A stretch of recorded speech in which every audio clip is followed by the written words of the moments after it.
Welcome to Total War News. I'm Cody Bonds. Today we'll be talking about the upcoming Tides of Torment DLC and the High Elf faction. The Creative Assembly released a roundtable developer review that I'll be summarizing here. Back in July, it was announced that the Tides of Torment DLC was delayed. It has been explained that this is because it did not beat the quality standards they were looking for, and internal playtests encouraged them to give it some more time. Its new release date will be in late October, so expect it on October 31st. The third playable legendary lord in the Tides of Torment DLC will be Aislinn the Sea Lord, a high elf expeditionary force sailing around the world and being hyper-aggressive. He's been characterized here as someone who believes the best defense is a good offense, and his no-nonsense approach to dealing with the enemies of Ulthuan was given the example of a dude who takes someone out behind the shed and then shoots them. He's been described here as a competent strategist and master duelist who will perform very well in melee and battle, and he will focus on buffing archers and, I would assume, Lothern Sea Guard in his armies. So if that's the kind of high elf you're looking for, congratulations, you've got Sea Lord Aislinn coming in the near future.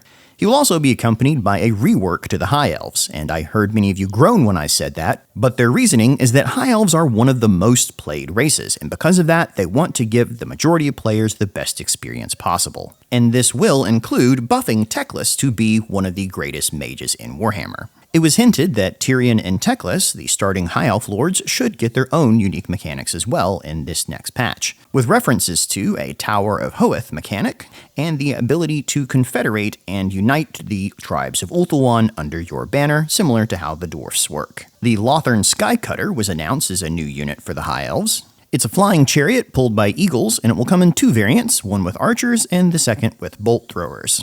It will also be available as a mount for certain High Elf characters, Aislinn for sure.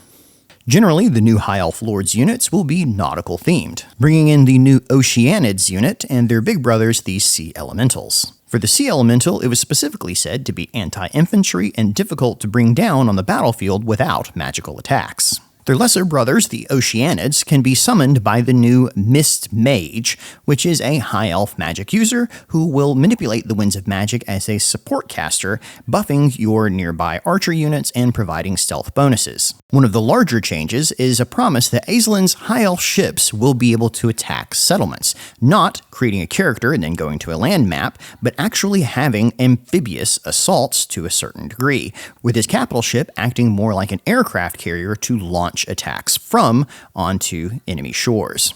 The general gameplay impression is that a Mist Mage will be mounted on a Sky Cutter and will create mist and fog on the ground to mask advancing archer troops, which get buffs from the Mist Mage and Aislinn himself, allowing you to surprise assault shores with a ranged assault. Slaanesh will be getting a general pass, taking a look at buildings, technologies, cults, and unholy manifestations, but with nothing specific as they feel they are generally in a good spot. Will include a new unit for Slaanesh, Dark Elf Devotees, which are armed with two swords and aimed to be anti-infantry.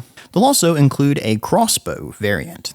Norska, who I think everyone can argue needs updates a hell of a lot more, has been promised reworks to its monster hunts, by adding more variety in more locations and making the monsters to be location-specific, so don't expect to hunt polar bears in a desert. You'll get a trophy that will help you further your abilities in battle. They were a little more vague about what the larger faction mechanic of Norska will become. It has something to do with looting and pillaging of foreign settlements, and sounds a bit like it's based on Viking-style looting, and then redistributing that throughout your empire. If you don't have Norska from its previous DLC, don't worry. If you buy Sail the Faithless when he comes out with this pack, he will include all the previous units. But if you want to play as Wulfric or Throg with his new voice acting, you still will need to buy the old DLC. Both of which are getting bespoke mechanics alongside the free patch that comes with this DLC. And the other DLC lords will also be receiving narrative quests to push their storylines thanks to the delay. For the Slaanesh Lord, Dakala, they have felt the need to go back to the drawing boards. She will now be going around the world with her opulence mechanic, trying to build the world's best pleasure palaces by utilizing the local thralls. And since this developer's socks claim that he likes mo cock, you can be sure her mechanic is in good hands. And that is all the information announced in their developer interview. Reminder, this DLC, Tides of Torment, will come out in late October, and this has been your Total War News. I'm Cody Bonds. Thanks for watching.